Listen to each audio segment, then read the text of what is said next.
sa kamay mo. Di At the ba? moment wala akong... Wala. Wala. At saka kanina, hindi ko nga... Ganun ba? Siguro exercise lang dahil stiff dito. Pero, May magagawa pa ako sa'yo. ano lang,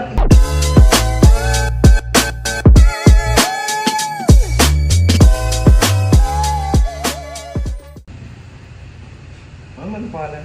Tessa, Ilan taon na po kayo? 64. Ano pong concern niyo? Okay, meron akong si 6'7" yata. 6, not sure. Cervical? Cervical. Tapos, sciatic ako. Dito ko, tumitigas na.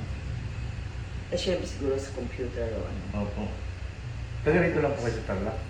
Ha? Tarlac. Babakasyon. Tarlac. Nagbabakasyon po? Oo, sa San Rafael. Tapos dito, napapansin ko medyo to normal, to pero nagtitingling. Diyan sa pagod. Namamanin din yung mga paa mo? Kamay? Pag nag-travel ako, ano ba to? Nagmamanas ako. Tapos after 1 week, wala na. Water retention.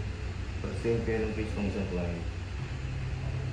Pero, nagpa-general check-up ako, okay naman ang medyo mataas ang cholesterol pero sa diet lang. Tigas ng likod mo, Ang ma'am. ano ko dito ang nahirapan ako mag-bend. Dito, sakit dito. Pagka aabutin mo yung paa mo, nahirapan ka. Nahirapan na ako mag-ganon. Hindi aabutin. Pwede akong mag-abot pero nag-struggle ako. So, dito minsan na, ganun ba, last week, parang na gaganon ako. Tigas ng likod.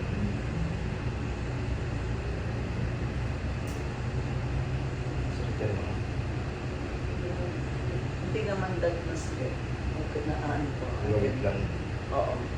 At saka pa nagaganong medyo, pag ginaganon ko yung ulo ko, stiff. Yan.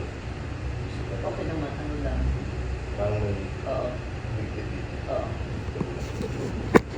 Yan. Walang din dito. Same yan.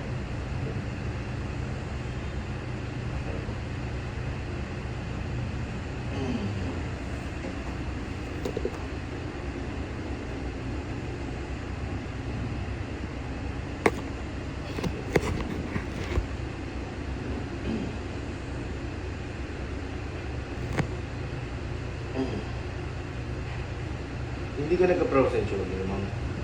Hindi pa naman.